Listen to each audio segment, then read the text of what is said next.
Look, the right calls names too, but there's a special style of name-calling, deplatforming, and denormalization that the left uses. They call you a Nazi so people won't even talk to you. They call you insane because you don't debate with insane people. You, at the very least, marginalize them. Maybe you get them help.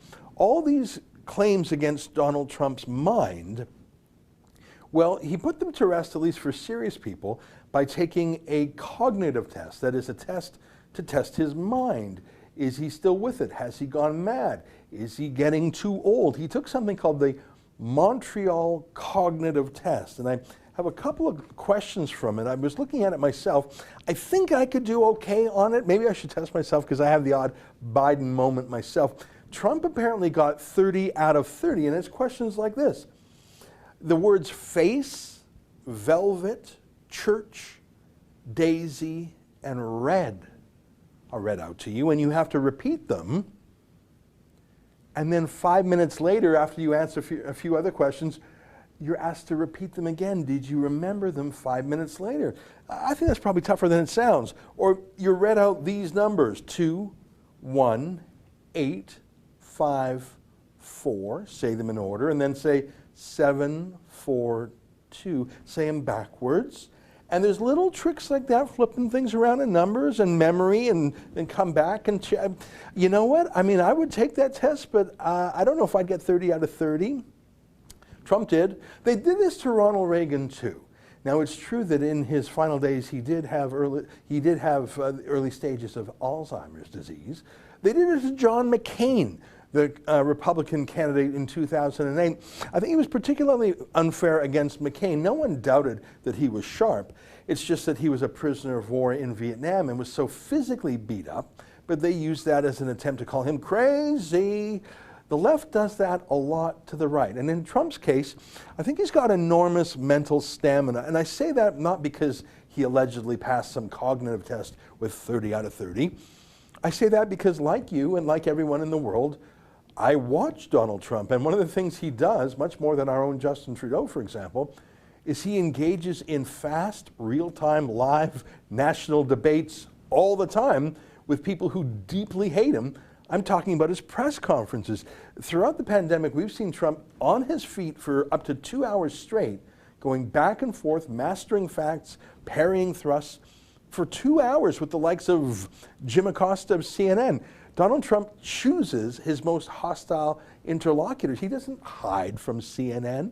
He calls on them. When you spar with the toughest journalists for an hour or two a day, it would be pretty clear if you lost your train of thought or couldn't remember names. I've never seen Trump forget a name or lose a train of thought, have you? But I guess fair's fair. You do want the President of the United States to be sharp.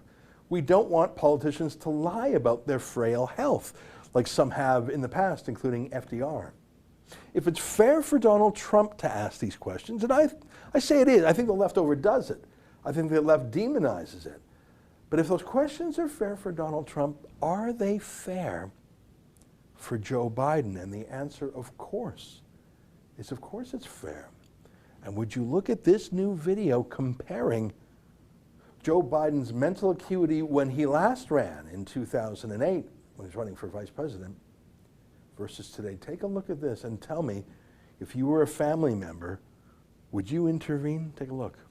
You ask anybody in there whether or not the economic and foreign policy of this administration has made them better off in the last 8 years.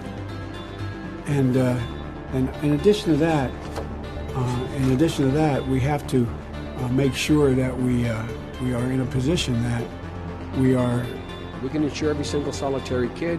We can provide catastrophic health insurance right off the bat. We can do that for the cost of just one thing, the tax cut for people in the top 1%.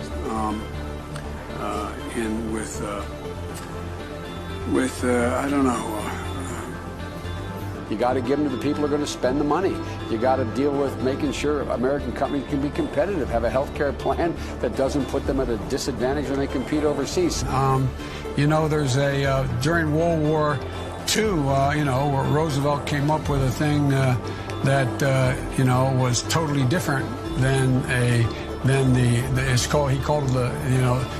That is so painful to watch. I'm not angry at Joe Biden.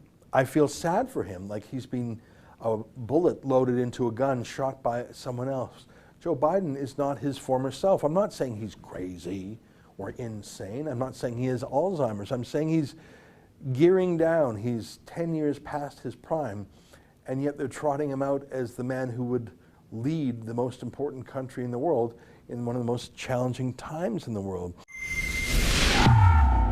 That's an excerpt from my daily show, the Ezra Levant Show.